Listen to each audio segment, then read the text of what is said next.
La temporada 1994 ha sido una de las más disputadas, dramáticas e impresionantes de la Fórmula 1. Pero también contiene uno de los momentos más tristes de la historia de la categoría y que cambió la F1 como la conocemos.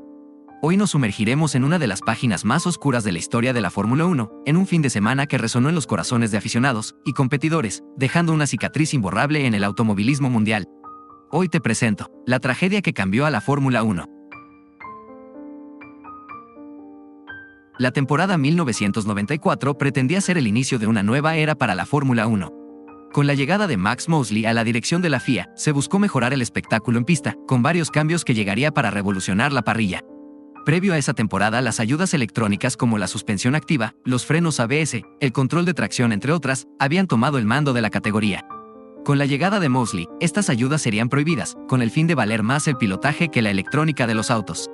Esto afectaba principalmente a Williams, quienes habían demostrado tener un gran auto apoyado por estas ayudas.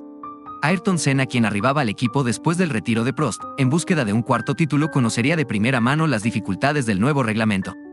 En el Gran Premio de Brasil y del Pacífico, Senna no había podido terminar ninguna de las dos pruebas.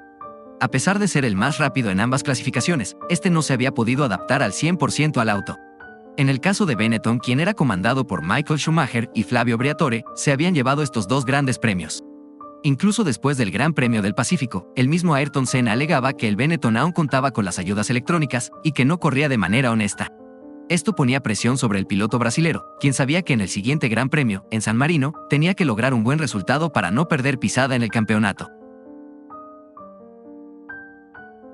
La tercera fecha de la temporada 1994 se desarrollaría en el circuito Enzo Edino Ferrari, donde se correría el Gran Premio de San Marino.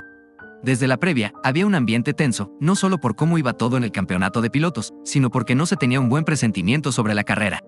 Y de eso el paddock se daría cuenta muy rápidamente. El viernes 29 de abril, durante las prácticas, se vivió un gran susto. Rubens Barrichello, piloto de Jordan por ese entonces, golpeó una defensa en la curva variante Baza a 225 km/h. Este saldría lanzado por los aires. El coche golpeó lo alto de la barrera de neumáticos y Barrichello quedó inconsciente. Su Jordan dio varias vueltas de campana antes de detenerse cabeza abajo. Los equipos médicos no se hicieron esperar y le asistieron en el lugar del accidente, trasladándolo de emergencia al centro médico. Barrichello volvió al circuito al día siguiente, pero su nariz rota y su brazo enyesado le obligaron a perderse el resto de las actividades del fin de semana, incluyendo la carrera. A pesar del tremendo susto, este sería solo el principio de una cadena de eventos que cambiarían a la máxima categoría para siempre. Después de lo vivido por Rubens Barrichello el día viernes, la Fórmula 1 se preparaba para vivir una jornada de clasificación sin mayores sobresaltos. Incluso declaraciones años después dadas por Damon Hill mostraban que sin importar los riesgos había confianza entre los pilotos. Hill comentó: "Todos nos despreocupamos y seguimos con la clasificación, seguros de que nuestros coches eran fuertes como tanques y que podíamos salir asustados pero no heridos". El 30 de abril de 1994, la sesión de clasificación para el Gran Premio de San Marino iniciaría sin muchos problemas. Senna había marcado el mejor tiempo al inicio de la tanda, y a pesar que habían ocurrido algunas salidas de pista, nadie presagió lo peor. A los 20 minutos de iniciada la clasificación, Roland Ratzenberger del equipo Syntec no pudo sortear la curva Villeneuve del circuito italiano, chocando contra la barrera de hormigón de forma casi frontal a más de 300 km/h. Las imágenes entregadas por la transmisión internacional impactaron no solo a los espectadores de la prueba, sino al paddock mismo. Infortunadamente, Ratzenberger fallecería al instante por una fractura en la base del cráneo, cortando los sueños de un gran piloto. Pese a lo vivido en la clasificación y ser la primera tragedia de la categoría desde 1982, el Gran Premio se disputaría de todas formas con normalidad. La FIA comentó que el fallecimiento de Ratzenberger se debió a un cúmulo de fatales coincidencias y no a fallos estructurales en el trazado. Además, el contrato firmado entre la FIA y los propietarios del trazado obligaba a disputar el Gran Premio, salvo por fuerza mayor, y era evidente que el trazado se encontraba en idénticas condiciones a las del día anterior. Una respuesta que pesaría más adelante. Previo a la partida, el ambiente era tenso en el paddock, y más entre los pilotos. Aunque muy profesionalmente harían parte de la carrera sin ningún problema. Pero, nada más en la arrancada parte de los malos presentimientos se comenzarían a cumplir. El Benetton de J.J. Leto se calaría en parrilla. Varios autos lograron esquivar al Benetton, pero Pedro Lamy, que partía en su Lotus desde la 22ª posición, no pudo evitar a Leto y chocaría fuertemente con el monoplaza del finlandés. Parte de la carrocería de ambos coches saltarían por los aires, pasando por encima de la valla de seguridad que protegía a los espectadores en la línea de salida, causando heridas leves a 9 personas. A pesar del fuerte choque, los comisarios decidieron sacar al coche de seguridad y no detener la carrera. El safety car estuvo por 5 vueltas. Después del relanzamiento, en punta Ayrton Senna y Michael Schumacher comenzaron a tomar una cierta distancia a sus perseguidores. Ambos pilotos estaban tomando un buen ritmo, aunque el Williams no se podía despegar del coche del alemán. En el inicio de la 7ª vuelta, entrando a la curva de Tamburello, la Fórmula 1 quedó en silencio.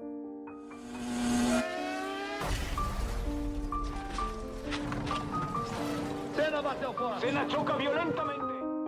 Ayrton Senna da Silva se saldría de la pista en Tamburello, chocando contra el muro de hormigón a más de 300 km por hora. La bandera roja fue agitada de inmediato, para que el equipo médico pudiese llegar a atender al paulista. En las imágenes que transmitía la televisión internacional, se mostraba el esfuerzo de los equipos de emergencia tratando de que Senna reaccionara.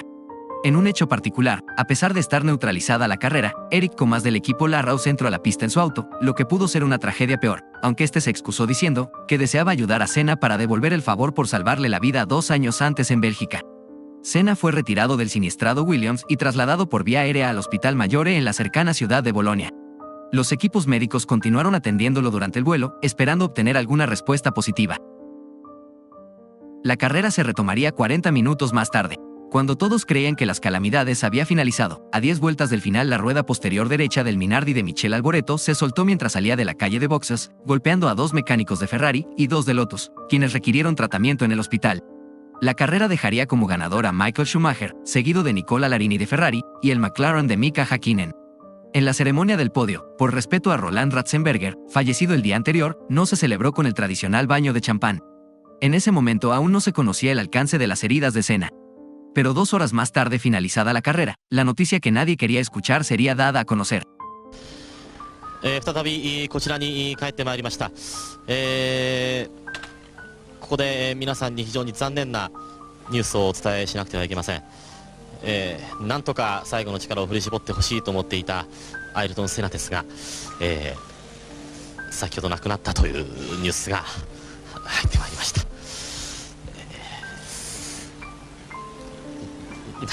どういうふうに伝えていいかわからないですよね。そうですね。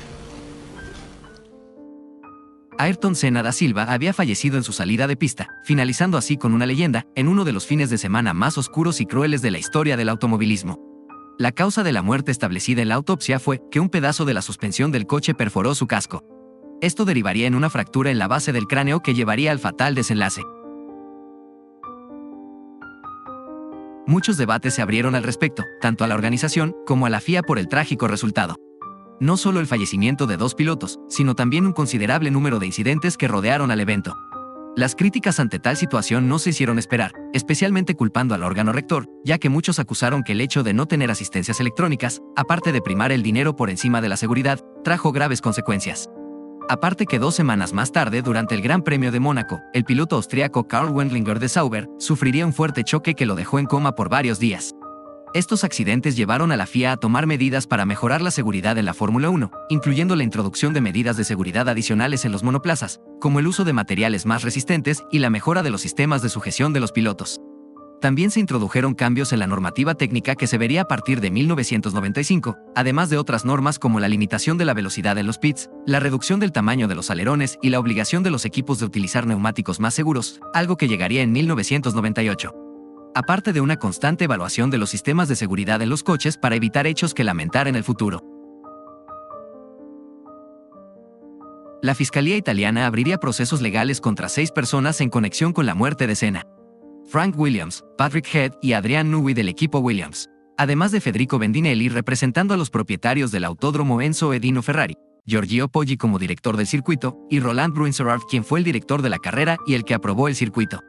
Varios fueron los agravantes y acusaciones del porqué del accidente de Senna. La principal causa eran los movimientos anormales del volante del Williams previo al accidente. Aunque se pudo probar que este movimiento era del diseño y que la columna de dirección había sido modificada a petición del mismo Ayrton. El caso se abriría varias veces, no fue sino hasta el 2005, que se daría por cerrado el caso, absolviendo a todos los acusados, pero que a la larga nunca se pudo establecer las causas que llevaron al terrible suceso. El Gran Premio de San Marino de 1994 marcó un hito crucial en la historia de la Fórmula 1, transformando radicalmente la percepción y las regulaciones del deporte. La trágica muerte de Ayrton Senna durante la carrera llevó a una profunda introspección en la seguridad de los pilotos y los estándares de los circuitos. Este suceso desencadenó una serie de reformas en la F1, desde mejoras en la seguridad de los monoplazas hasta la implementación de cambios significativos en la gestión de las carreras. La tragedia en Imola sirvió como catalizador para una era de avances tecnológicos y de seguridad, redefiniendo la Fórmula 1 y estableciendo un compromiso continuo con la seguridad de los pilotos como una prioridad inquebrantable. La pérdida de dos pilotos icónicos, Ayrton Senna y Roland Ratzenberger, llevó a una reflexión profunda sobre el precio humano del automovilismo de élite. Este trágico evento motivó a la FIA y a los equipos a colaborar estrechamente en la implementación de medidas de seguridad más rigurosas, consolidando un compromiso duradero con la integridad y bienestar de los pilotos. En última instancia, el Gran Premio de San Marino de 1994 dejó un legado duradero que sigue moldeando la Fórmula 1 en la actualidad. Si te gustó el video, no olvides dejar tu like y suscribirte a mi canal activando las notificaciones para conocer más datos e historias del mundo motor. También te invito a seguirme en mis redes sociales, donde publico contenido constantemente. Un agradecimiento especial a Lord Oscar 7, quien colaboró en el guión y la edición de este video. Si te interesa el mundo de F1 Challenge, visita su canal, el link lo dejaré en la descripción. No siendo más, me despido. Un saludo a todos. Hasta la próxima.